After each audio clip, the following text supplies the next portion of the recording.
Somos o sindicato que representa os trabalhadores em segurança privada de Campinas e região. Nossa missão é assegurar os direitos da categoria, oferecer benefícios justos e promover condições de trabalho dignas e seguras, para quem dedica sua vida à proteção e cuidado de todos. Juntos, construímos uma categoria mais unida e valorizada. Sindivigilância Campinas, uma nova era de comunicação e serviços. Inovando sempre, o Sindivigilância apresenta o VigCast, seu novo canal de comunicação com a categoria. Um espaço voltado à valorização dos profissionais da segurança privada e à reflexão sobre suas lutas, conquistas e desafios. Sejam bem-vindos ao VigCast. Você fez eu lembrar, você falou a questão de pardo. Nós estávamos na Unicamp, doutora, já num debate lá, e de repente uma senhora, uma professora lá da Unicamp, né, ela fazendo o discurso dela, falou: o problema do negro é quando ele começa a amarelar, e olhou para mim. Nossa. Aí ela só falou: a gente resolve isso, né? E fomos para cima dela e fomos conversar. Eu falei: peraí, a senhora falou o quê? Tá? Então, quer dizer, eu sou negro, sou neto de negro, sou filho de uma negra, tá? E ela me chamou de amarelo. Aí a coisa não ficou muito boa. Não ficou. Palestrando na maternidade, no auditório da maternidade, na semana retrasada, falando dessa questão de pardos. A mistura de negro com branco é pardo, não adianta você querer ser diferente. E essa negação, porque quando a pessoa ela é bem clara, ela se coloca mais na condição de branca. Eu sei que o negócio foi apertando tanto lá do rumo que foi tomando a minha fala. Uma médica levanta e fala para mim: qual é a minha cor? Ela é médica. Eu não estou falando de qualquer pessoa que não entende, que não sabe.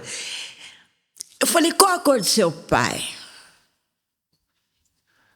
Negro. Da sua mãe? Branco. Eu falei: então você é parda. Parda? Parda. Se no seu documento está escrito que você é branca, mas você é parda. Então as pessoas também precisam saber se reconhecer como tal, que não se reconhece, né? Porque é uma zona de conforto que a pessoa fica. Agora, todos aqui. A outra moça, parda, casada com um negro, foi almoçar na casa da família com o bebezinho para levar o bebê para todo mundo conhecer. O tio vira e fala assim: você trouxe um macaquinho para a gente conhecer? Olha. Então o grau de desrespeito com a cor da pele das pessoas é muito grande. Muito grande. A moça embalando o nenezinho na creche falou: ai, que bonitinho. A Carol Jango falou: muito bonitinho mesmo. Falou: quando crescer vai ser um segurancinha. Não é desse jeito. Nós precisamos. Ô, Edna, eu sei que eu não tenho lugar de fala, então, com todo respeito, eu respeito, de fato, você pode acreditar. Eu passei uma situação que eu senti uma mágoa profunda, porque eu trabalho na OAB já há bastante tempo, e nós tivemos um evento de mulheres, né? Só tinha um homem que era o presidente, né? Mas era um jantar de mulheres, né? Muitas mulheres. E para você saber, a minha melhor amiga sabe aquela amiga desde de criança, de infância, que você é padrinho do filho dela, ela é padrinha... Ela é negra, tanto que eu chamo ela de negona, ou se minha nega, porque eu tenho essa intimidade, desde que a gente era criança, então você imagina que é uma coisa que vem. Mas deixando essa minha irmã de coração de lado, nesse jantar, e eu sou uma pessoa que eu converso com... Onde eu tiver, se der chance, eu vou conversar, né? E aí elas se juntaram para uma foto, 5 mulheres negras, né? Dessas 5, com 4 eu tenho bastante, todas advogadas, tá? Dessas 4 eu tenho bastante, sim, amizade, sabe? Umas mais jovens, sabe? Que eu participei da formação delas. E essa mais jovem de todas falou: Miriam, vem cá, e pôs a mão no meu ombro para eu sair nesta foto. E a mais velha pediu para eu sair. Você não cabe nessa foto. Nossa! Porque eu era a única branca. Eu fiquei assim, tão... E aí, o que você, povo preto tá fazendo umas coisas feias. Eu fiquei assim, tão em choque, sabe? Porque essa menina que me chamou, desde o primeiro ano de faculdade dela, até ela se tornar advogada, eu sempre acompanhei.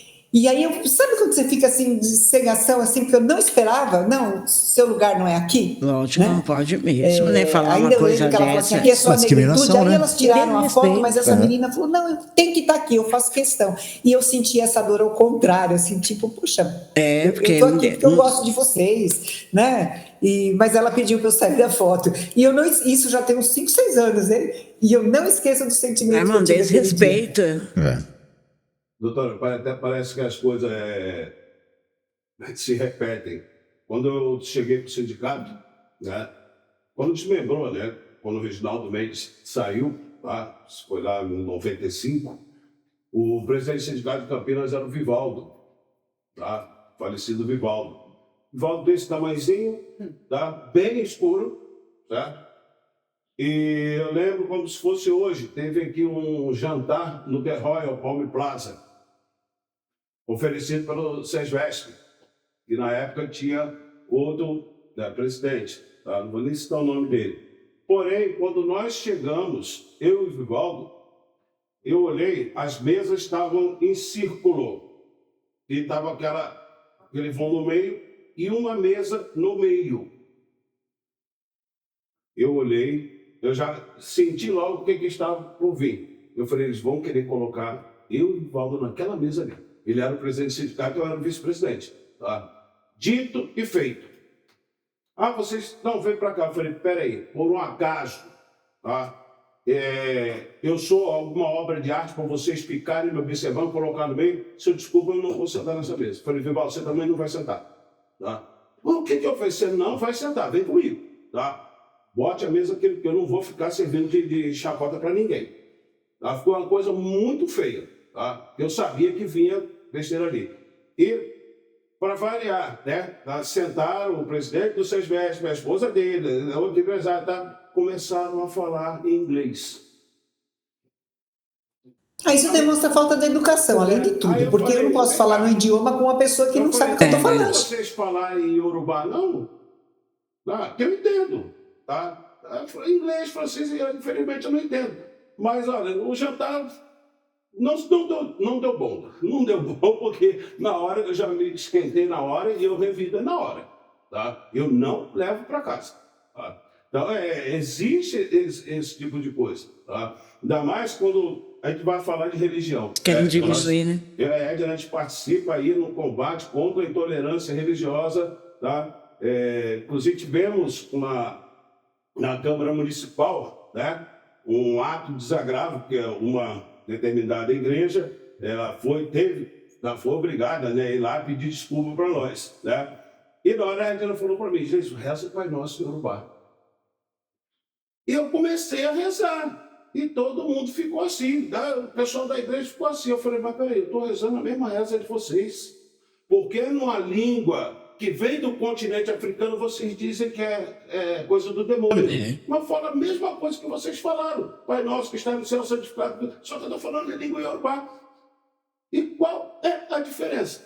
Tá? Mas não, porque foi um negro que falou, é coisa do demônio. Infelizmente é assim, doutora. Olha, né? Você tem alguma pergunta, Ronaldo? Temos algumas perguntas aqui. Eu vou começar com uma pergunta para a dona Edna. Dona Edna, é uma pergunta básica, mas eu acho que tem bastante gente que infelizmente não sabe realmente a diferença disso. O que você entende por preconceito e discriminação no ambiente de trabalho? No ambiente de trabalho, no ambiente social, tá? O que a senhora entende e a diferenciação do preconceito e da discriminação? Bem, a discriminação, ela é racial. é racial, discrimino racialmente. O preconceito, eu posso ter preconceito por gordo, preconceito pela idade. Então, vários tipos de preconceito eu posso ter no trabalho. Alguém pode manifestar esse tipo de preconceito. Preconceito social, número do seu CEP, onde você mora. As pessoas têm esse tipo de preconceito, né? Então, a pessoa mora lá na periferia, não serve para mim, isso aí está fora, mora, entendeu? Mora onde não mora ninguém, é dessa forma, né? Como a música. Entendeu? Então, eu não gosto da pessoa, eu acho que ela não cabe, porque, o tamanho, pelo amor de Deus, é muito gordo, entendeu? Então, as pessoas, e há um rótulo que as pessoas colocam, né? O rótulo que você define que a pessoa, ela é diferente e você tem um pré-conceito, então, por essas pessoas. Porque e principalmente quando você se sente num grau de superioridade. E discriminar, a gente discrimina por raça. Que é indígena, está fazendo o quê trabalhando aqui? Entendeu? Xenofobia, a homofobia. Você discrimina essas pessoas. Essas pessoas, via de regra, você coloca como diferentes e que não fazem parte da sua relação. Então, você discrimina, você tira. Separa ela ali, né? Você separa ela ali. Uma separação. Correto. Para a doutora Miriam. Oi. Quais são as formas mais comuns de preconceito que você já observou no ambiente de trabalho? Eu acho que a racial é a primeira. Eu acredito que a racial é a primeira e depois com a opção sexual é a segunda. É as que eu enxergo. Orientação. Assim, eu exatamente penso assim, do jeito que a Edna falou, é isso, né? Vem antes. Eu não conheço aquela pessoa, né? Então eu já tenho um conceito antecipado porque ela é preta, já tenho um conceito antecipado porque ela é gay, eu já tenho um conceito antecipado, mas sou eu, né? Esse problema sou eu, né? É meu esse conceito. O sentimento, né? Os dois que eu mais enxergo são esses dois, né? O racial para mim vem em primeiro lugar, é uma coisa assim, infelizmente parece que está intrínseco mesmo nos lugares aí, mas o da questão sexual também é pesado, né? Com relação à mulher, a gente sente também um pouco de discriminação, mas aí a gente pode pensar que alguns empresários pensam na questão de quando você for contratar dois profissionais, os dois nas mesmas condições, ele sempre vai preferir o homem, porque nós temos a maternidade, nós temos a licença, coloca a mim e coloca um homem, se nós tivéssemos exatamente as mesmas condições, ele vai contratar o homem. Se for um branco e um preto, exatamente nas mesmas condições, ele vai contratar o homem branco. Pode ser que eu e o homem preto, ele contrate o homem preto. Aí porque são dois tipos de preconceito numa mesma situação, né? E aí a gente vai embora, que tem o etarismo, tem a gordofobia, que está dentro das empresas, isso eu sei, não contrata gordo porque tem que pegar um uniforme diferenciado, porque não consegue ficar muito tempo em pé. A gente sabe de tudo isso, né? Você tem que comprar uma camisa número 12 e a gente compra normalmente até a 8. São tantos, Ronaldo, tantos, mas os dois assim que acho que impacta mais é o racial e de opção sexual da pessoa.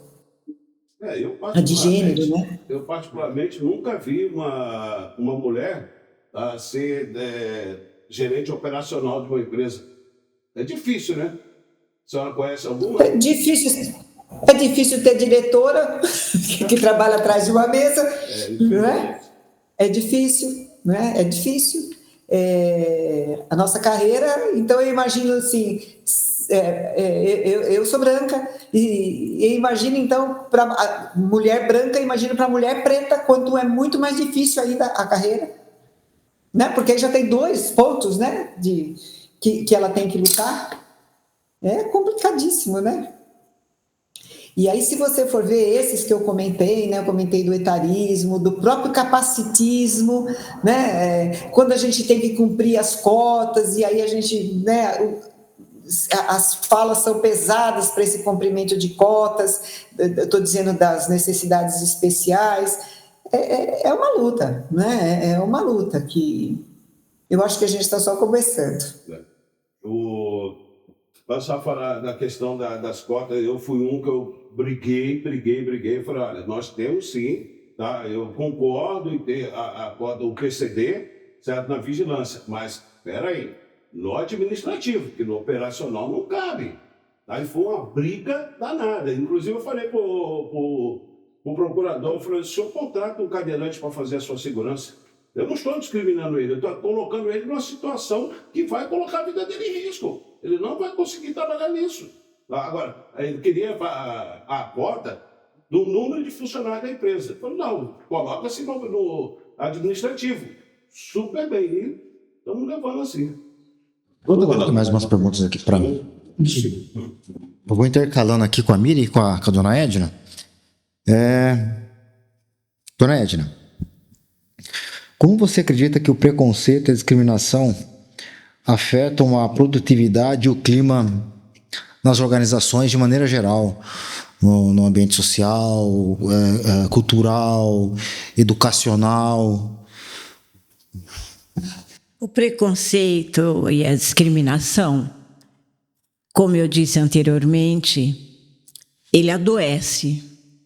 Então, imagine você que sofre uma discriminação, um preconceito no seu trabalho. Todo dia você tem que voltar para lá.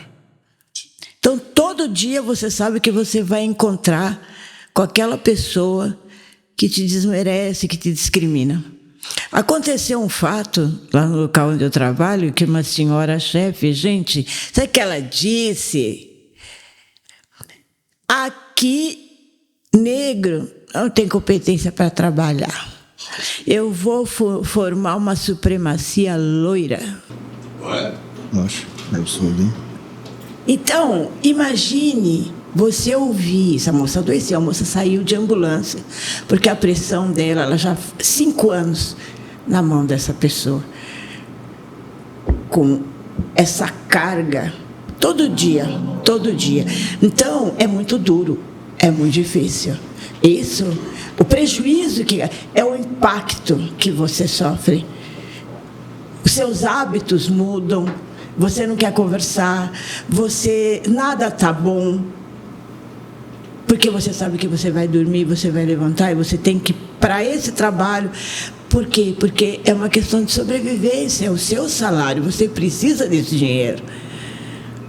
Então, é muito triste quando você tem que enfrentar isso, você adoece. E quando você está doente, as pessoas também não entendem, porque acham que você só reclama, mas não vê o que você tem no entorno, entendeu? Então, a gente precisa muito de pessoas que tenham solidariedade, generosidade e respeito pelo ser humano. Perfeito. Problemas, todo mundo pode ser branco, trabalhar naquele determinado lugar, pode ser, mas as pessoas fazem diferença entre elas, né? Por conta da, como ela disse agora, questão do capacitismo. Tem muitas pessoas que têm muito mais agilidade, que têm muito mais facilidade de entendimento e que desenvolvem um trabalho com uma rapidez fantástica. E outras não. Mas ela está produzindo do mesmo jeito. Então, você não pode desmerecer. Cada pessoa é um mundo. E nós temos que saber respeitar o mundo de todas as pessoas. Sejam brancas, sejam negra, amarela, indígena. Nós precisamos saber disso. Aí que é a grande convivência. Mas esse que é a grande pegada, né?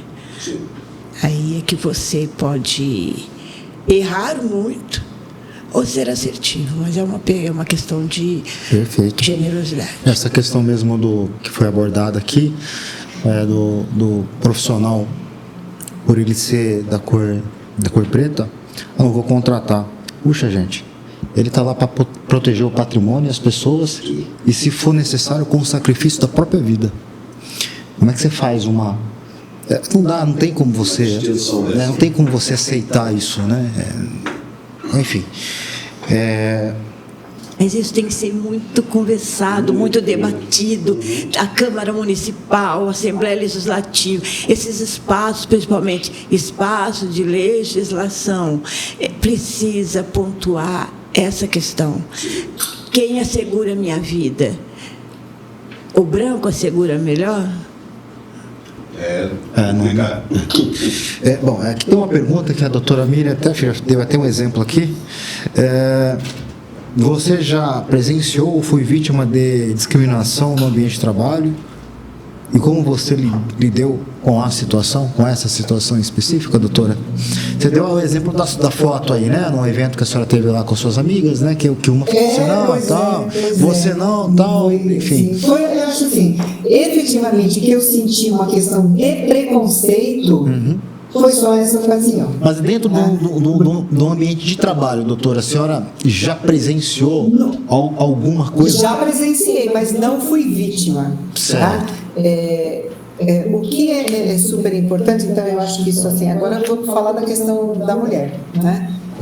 O nosso segmento, o meu, de vocês, é um segmento machista até os fios de cabelo, né?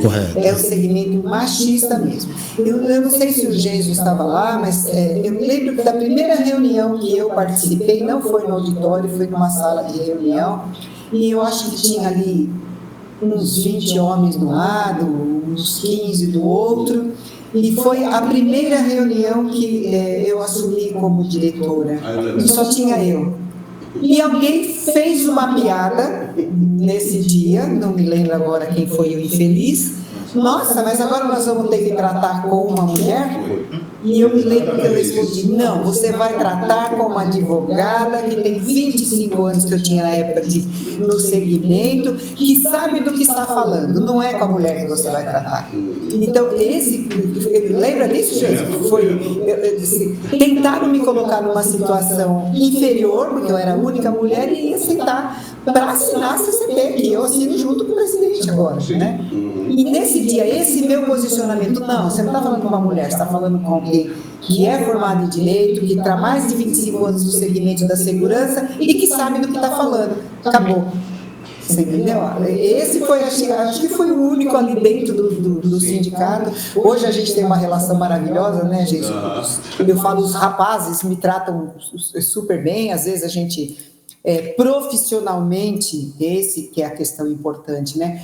Profissionalmente, às vezes, quase sempre a gente está em posição antagônica, né? Os interesses estão, mas com respeito, né? Ele vai falar comigo como se falasse com qualquer outro profissional, como se falasse com um homem, porque ele tem que tratar o homem com respeito também. Né? Então é isso, me trate como profissional, ou seja, me trate com respeito. Então eu sofri, Ronaldo, essas duas, né? Mas a primeira foi, eu não esperava, a segunda eu esperava. No sindicato eu esperava, né? Porque assim, fui galgando o meu espaço lá dentro, né? Fui galgando, sendo todo dia, demonstrando que eu trabalho sério, que eu não cheguei ali por nenhuma outra via que não fosse trabalhando. Então, assim, lá eu pelos profissionais, pelo machismo do nosso ambiente, eu esperava. Mas agora isso também já está completamente uma coisa passada, tá? Assim, eu me sinto, quando tem as reuniões lá, que tem os 23 do lado de cá e os 23 do lado de lá, eu circulo tranquilamente entre eles. Nós tivemos também, aí foi uma sacada das empresas junto à FEBRABAN, que nós tínhamos esse problema da porta giratória, tá? E não tínhamos mulher na categoria, né, doutora? Qual foi a saída? Vamos colocar as mulheres na categoria. Foi quando as mulheres tiveram oportunidade e foram para o banco. O banco que tinha 4 vigilantes teve que tirar um homem e colocar pelo menos uma mulher, né? E o trato da mulher com os clientes era diferente. Aí começou a amenizar a situação, tá? Porque realmente é complicado. Quando o amigo falou essa coisa da doutora, eu botei a mão na cabeça e falei, eu não acredito nisso. Mas ele fez a piada sem graça, né? Quando eles acham que dá risada nisso, que é legal, né? Então, vamos lá, Rodão. E teve que me engolir até agora, né, Jesus? Isso que é o pior, né? Tem que me engolir até agora. Dona Edna, aqui uma pergunta pessoal, tá? Como que a sua trajetória pessoal e profissional contribuiu para o seu olhar sobre o racismo e a intolerância?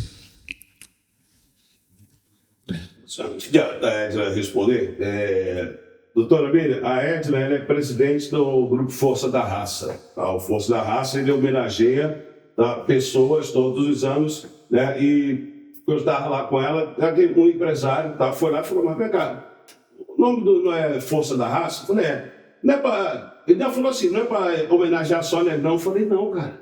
Falei, não. Homenageia todas as pessoas que contribuem com a nossa causa. Tá? Então, ele achou estranho estar homenageando um branco. Né? Que, inclusive, o advogado, se o nome dele, doutor lá. Vinícius Cascone. Isso, Cascone. Tá? Vinícius Cascone.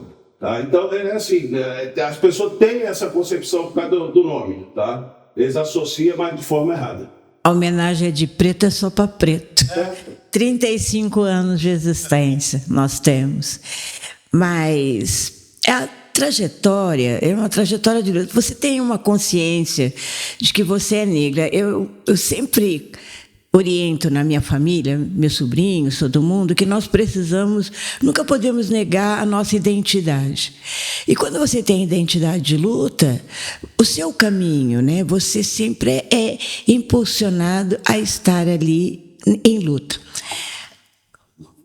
Quando eu saio da escola Francis Glicério e vou para a escola normal, eu passei com a segunda nota da escola. 98 foi a minha nota. Você já era professora também, né? Quando foi para a escola normal, para Carlos Gomes, eu não precisava fazer o exame de seleção, porque você fazia um exame de seleção para fazer admissão ao ginásio. Meu pai foi fazer a minha matrícula, era direto para admissão, sem a seleção. Quando eles viram a cor do meu pai, eles falaram, não, meu pai falou, mas a minha filha, olha a nota da minha filha, nota 98. Eles não aceitaram. Meu pai procurou um vereador, que se chamava Jamil Gadia. Ele foi lá com o meu boletim, falou, eu vim fazer uma matrícula. Pode fazer a matrícula. Deixou meu pai mais assim, afastadinho. Rapidinho ele falou, eu quero saber por que não aceitaram a matrícula dessa criança, dessa menina, com o pai dela, aceita comigo. Porque ela é uma menina negra, a nota dela garante que ela não tenha que fazer o exame de seleção. Por que eu estou dizendo isso? Porque eu aprendi isso muito nova. Eu aprendi muito nova. E meu pai chamava os negros de patrícios. Meu pai dizia, nunca pode desprezar os patrícios, temos que ser solidários aos patrícios e não deixe que ninguém te ofenda, qualquer coisa você conta pra gente, pra mim, pra sua mãe. Então, eu tinha 23 anos, eu já estava militando. Sabe? Então, essa minha trajetória de luta, ela é graças ao aprendizado que eu tive, né, na minha família, porque a gente precisa realmente estar em luta para conseguir conquistar tudo que a gente conquista. Hoje eu sou uma mulher de 73 anos que assumo a coordenação de um espaço que eu criei, idealizei esse espaço, mas que, na primeira, eles colocaram uma doutora. Tá bom, ótimo. Não deu conta, porque não dá. Sim. Não tem essa trajetória de luta, entendeu? E muitas vezes, quando eu iniciei ali naquele lugar, as pessoas falam, o que é essa senhorinha andando para lá, para cá? Então, agora, explodindo, todo mundo vai tratar com a senhorinha, e nós estamos contando a nossa história. Mas isso é porque eu aprendi lá atrás. que eu tinha que lutar. Tem que lutar, tem que se defender, tem que aprender que tem que abrir espaço para passar. Por isso que eu sou desse jeito, por isso que eu sou assim, né, gente? Por isso que eu vou fazer uma brincadeira aqui, tá? Para que time você acha que é a torce? Olha, eu diria São Paulo. Não, time daqui que eu penso. Minas, Guarani. Ela é compreendida da família, toda multipretana. Pois é. E se envolver no projeto Racismo no Esporte, lotada a PUC, todas as representações, até aquela macaca daqui da Ponte Preta estava lá, na frente, na entrada do auditório. E o presidente do meu clube teve um problema. O reitor falou: nem aqui o presidente do seu clube vem, você está mal. É sobugrina. Doutora Miriam, o que motiva a senhora a levantar essas pautas dentro do contexto aqui de trabalho, né, do ambiente profissional que cerca o nosso mundo sindical, do trabalho, enfim, né? O que te motiva? Ronaldo, me motiva o fato de eu ter a certeza que nós somos todos iguais, né? Eu trabalho em algumas frentes e aí eu vejo o fato de eu não estar vivendo alguma coisa. Vou dar um exemplo que é uma pauta que eu trabalho aqui na minha cidade, eu sou de Santo André, né? Eu fui casada durante 40 anos, hoje eu sou viúva. E eu não vivi a violência doméstica em nenhum momento dos 40 anos de casamento, né? Mas hoje eu trabalho aqui para a pauta da violência doméstica, entendeu? Eu não sei, assim, é uma questão de que todos temos que ter o direito de viver bem, de ser feliz, de não ser maltratado, seja por qualquer motivo. E aí você chega num ponto de maturidade que você pensa assim, uma coisa que a Edna falou é muito legal. Se eu estou num ambiente de pessoas irritadas, pessoas que estão infelizes, pessoas que estão com dramas, de alguma maneira isso me afeta, né? Então, se eu estou num ambiente, por exemplo, aqui na minha empresa, eu vou dar um exemplo, eu trabalho com 2 mulheres aqui. 2 vezes por semana nós nos reunimos, eu e elas duas, para praticar yoga meia hora. Isso faz diferença na vida delas? Faz. Porque 2 vezes por semana a gente fica ali, a gente relaxa. Faz diferença se eu for largar uma tarde aqui e ir lá numa das casas da mulher brasileira aí, onde a gente sabe que passam as mulheres por violência? Faz, porque eu trago isso para o meu ambiente de trabalho. Eu consigo enxergar, por exemplo, quando eu tenho um vigilante, que ele pode ser um possível agressor, que é um trabalho que a gente precisa fazer, da violência doméstica, e é uma coisa que a gente não... Então, assim, é uma coisa que você vai se envolvendo quando você vê, você está lá, sabe, assim, que te faz bem quando você, puxa, eu tirei essa pessoa dessa dor. Eu consegui, pelo menos, falar para ela, olha, segue por esse caminho que ali na frente alguém vai te ajudar. E dá para fazer, sabe? Dá para cuidar da empresa, que eu trabalho aqui, eu estou na minha empresa nesse momento. Dá para fazer meu trabalho na OAB, dá para fazer meus trabalhos sociais, é questão de boa vontade, né? É questão de você de boa vontade, mas acho que também é uma questão de, todo dia eu peço assim, que eu seja Deus um pouquinho melhor do que eu fui ontem, não importa que seja só 1 milímetro, né? Mas que eu seja um pouquinho melhor do que eu fui ontem. Fico com raiva, fico às vezes com vontade de enforcar algumas pessoas, mas chega no final do dia eu falo, será que eu fui melhor do que ontem? E é isso, sabe, assim, a gente recebe de volta quando você tenta ajudar as minorias. E nós temos muitas minorias, e se você juntar todas essas minorias, eles são a maioria. A minoria somos assim, quem está aqui tentando de alguma maneira ajudar. E eu gosto, me faz bem, com crítica ou sem crítica. Eu sei que talvez quando você pensa em capital ao trabalho, essa visão é um pouco, olha, você acaba incomodando pensando nessas minorias, mas me faz bem, isso é o que é o mais importante. Legal. Eu gostaria de deixar aqui também enfatizar que agora no estatuto, né, que foi aprovado o estatuto da segurança privada, as empresas vão ter que fornecer o colete, a prova de bala para a mulher, de acordo com o seu corpo. Isso fomos nós aqui em Campinas que começamos essa prática, tá? Na época nós começamos a exigir colete, a prova de bala com bojo, principalmente para a mulher grávida. Só que na época, os fabricantes falaram, não tem como fazer, porque não tinha mercado. Hoje tem. Tá? Por isso que a mulher veio para a vigilância privada e está mudando esse preconceito também. Ai, que bom. Né? Então eles vão fabricar colete de acordo com a especificação física da mulher. Você imagina a mulher que está amamentando, foi o que eu falava, amamentando, usar aquela placa balística reta aqui, ó. Aí entendi. Uma solenidade hoje na UAB, a gente está tendo o Setembro Amarelo, então queria até falar esse trabalho para vocês. A gente teve o mês passado o Agosto Lilás, foi muito legal, fizemos várias pautas. Jason, eu vejo que vocês têm essa visão um pouco diferenciada, e eu venho falando para o nosso pessoal.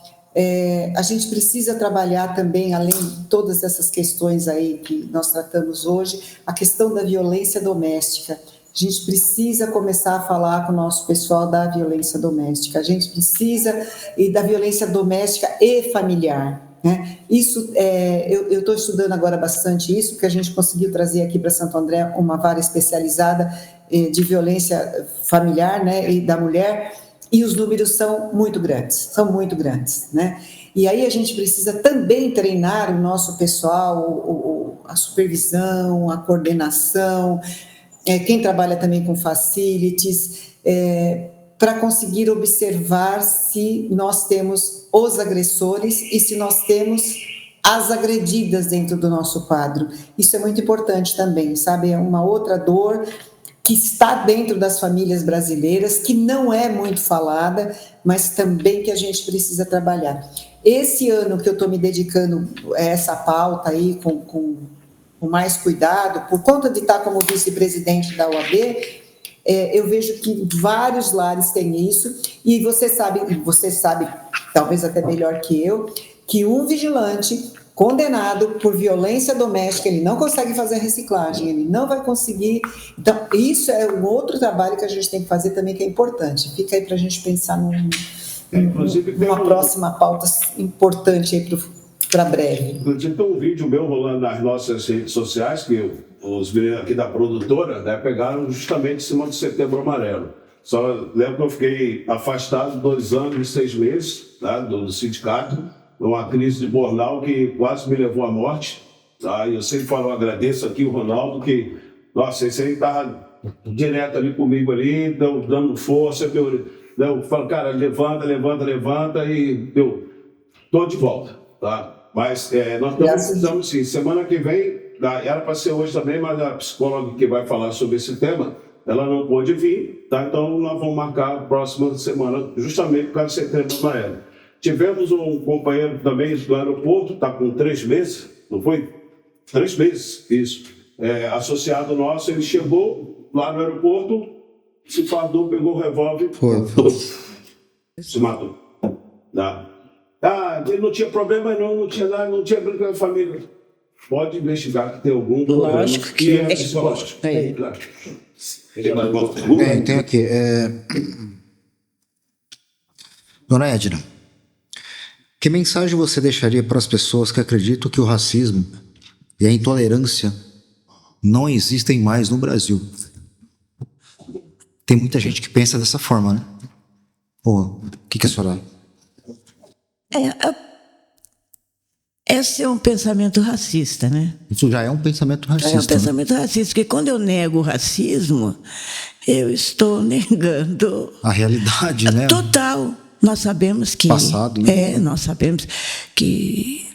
Como opera, né? o racismo. Então, as pessoas que têm essa negação, as pessoas que que não conseguem enxergar alguém como um ser humano e acha que é superior pela cor da sua pele, é um problema gravíssimo. Né? E dizer que o racismo não existe isso. O racismo existe, ele está presente, infelizmente, para nós, mas as pessoas precisam se dar a oportunidade de conhecer o outro. Você precisa ter uma convivência com o outro, para que você entenda que aquela pessoa é como você. Ela tem uma diferença da cor da pele. Sabe como é que eu avalio que, principalmente, essa pessoa que não acredita que haja racismo, eu falo muito do hospital. Todo mundo deveria passar um dia no hospital. Ser bom, falar, hoje eu vou me dedicar ao hospital. Agora, se você estiver doente e você for hospitalizado, a primeira coisa que você vai ver da igualdade é aquele aventalzinho que você usa, que não foi criado pelo Yves Saint Laurent. E ele é padronizado. Nos hospitais mais chiques, ele pode ser de cambré de linho. Nos hospitais SUS, rede SUS, os hospitais mais simples, ele é de um algodãozinho. Ele só amarra aqui em cima. Se você, dependendo da condição que você estiver, quando você levanta, aquele aventalzinho mostra o seu bumbum. Esse é o pé de igualdade. As pessoas precisam entender que esse avental é a grande realidade da nossa vida. E as pessoas não querem nunca, elas não pensam nisso. E depois desse avental, se eu fizer a travessia e nós estivermos no leito do lado, você branco e eu uma mulher negra, na mesa fria, nós precisarmos passar por uma autópsia, quando passar a serra aqui, abriu, é tudo a mesma coisa. Então nós precisamos entender quem nós somos. E às vezes a pessoa que diz que não há racismo, que não há preconceito, ela precisa ir para o hospital. Lá no hospital é negro, branco, são pessoas andando para lá, para cá, pessoas que vêm colher material, pessoas de todos os lugares. A faxineira, a enfermeira, o médico. Mas você está lá naquele ambiente que você está sendo cuidado. Levantou, o bumbum está de fora. Andou pelo corredor porque sentiu uma dor, falou, preciso ficar em pé, seu bumbum está de fora. Todos os aventais com o mesmo modelo. Ninguém tem exclusividade de ter um avental com botãozinho ou com 3 tirinhas. Não, porque é muito mais fácil para o atendimento. Então, nós precisamos entender quem é que nós somos. E essa coisa de negar que isso não existe é querer ser superior ou é racista. A pessoa é racista, sabe? Quando ela diz que o racismo não existe, ela é a própria racista. E olha, eu vou dar um exemplo para vocês de falta de reconhecimento. Eu fiquei uns 60 dias debruçada fazendo essa pesquisa. Um amigo meu, quando viu esse material, ele falou, tem que ser um material de capa dura com papel couché, porque isso é belíssimo. Meu nome está escrito aqui. A professora, olha o que a PUC produziu. Porque é um material muito bonito. Então, isso não é coisa de negra. João Davi falou, então, agora nós vamos mostrar para ele quem escreveu. Sim. E colocou minha foto aqui, e colocou minha foto recebendo a comenda. Porque nós temos que sempre provar que nós somos bons. Não adianta ser bom. Nós temos que ficar provando. Sempre, todo dia. A vida para nós não é fácil nessa caminhada de ter que provar. Ele está ali Ele tem que ser o melhor. Se ele não for o melhor, eu pego e põe outro no lugar dele. Entendeu? Tem que ser bom. Então, essa questão da gente vir para aqui, para esse lugar, e ter uma cor diferente, e as pessoas acharem que você não é diferente, que não tem racismo, isso é mentira. Isso é querer se enganar e enganar os outros. E tem que vestir a camisolinha. Sim. Perfeito. Eu queria falar para vocês que, primeiro, Jason, eu me senti assim, muito honrada, porque eu sempre, essa coisa de capital e trabalho é uma invenção, né? O fato de eu ser chamada pelo sindicato laboral me deixou muito feliz. Tão feliz que eu comentei ontem. Ontem, eu não sei se vocês sabem que eu faço uma reunião dos departamentos jurídicos mês sim, mês não, né?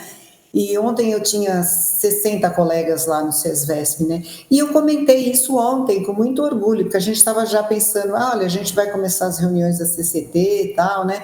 Falei, olha, gente, e olha, tem uma coisa bacana, eu fui convidada pelo pessoal do Sindicato de Campinas para ir falar, e isso para mim é um ganho enorme, porque é mais um tipo de preconceito, Jesus, que nós dois estamos quebrando. Sim. Sabe, assim, sentamos para bater um papo de assuntos que interessa para o ser humano, não interessa para a Miriam empresária, não interessa para o presidente do sindicato, interessa para o humano, né? Interessa para o trabalhador, interessa para o empresário. Então, tenha a certeza que eu fiquei muito feliz. Qualquer coisa que vocês acharem que eu posso colaborar, eu sempre estarei à disposição. Gostaria que a gente marcasse alguma coisa aí em Campinas, junto com a Delci, que é uma mulher que eu tenho... você conhece ela, Edna? Eu conheço. Então, a gente marcar alguma coisa assim, para uma roda de conversas bacana, sabe? Acho que a gente tem muito que acrescentar. Pena que a gente está um pouco longe, mas eu quero deixar os meus agradecimentos, quero me colocar à disposição como diretora do SESVESP, como representante da OAB aqui em Santo André, como representante do Conselho da Mulher daqui na minha cidade, para a gente fazer essa troca. Eu acho isso super importante, né? Edna, foi um prazer, mesmo que a gente está se conhecendo só virtualmente, mas eu tenho certeza que a gente vai se encontrar pessoalmente. Ronaldo, também, muito obrigada pelo convite. A gente, certamente, daqui a pouquinho a gente vai se encontrar, né, Jason? Acho que daqui algo mais, um mês e meio, assim, a gente já... O Jason briga lá comigo, tudo bem, mas depois a gente sai, toma um cafezinho junto, tá tudo certo, né? E é isso, gente, muito obrigada e parabéns pelo trabalho de vocês. Vocês conseguem enxergar um ganho além do material. Claro que o material é importante, o dinheiro é importante, a gente precisa dele, mas o ganho além do material é de qualidade de vida, é do respeito, é da igualdade, e esse ganho não tem preço, né? Então, parabéns para vocês, peço licença agora, mas me coloco à disposição de vocês sempre que vocês acharem que eu possa ser útil de alguma maneira. Doutora, eu que agradeço, tá, em nome do Sindicato dos Vigilantes de Campinas, tá, em nome de toda a categoria, tá, e dizer para a senhora que eu tive que tomar a frente lá na Contrasp, né, no Congresso, que teve uma palestrante que foi falar desse tema, tá, de racismo lá, e falou que essa cartilha era do Ministério Público.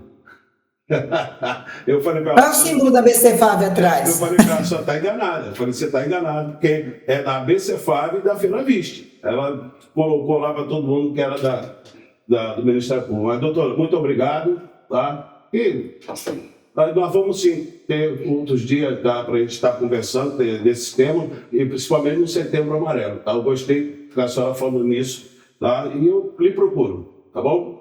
Obrigado. Gente, fiquem em paz, que Deus abençoe cada um de vocês, que Deus abençoe todos nós. Obrigada. Foi um prazer. Obrigado. Foi um prazer.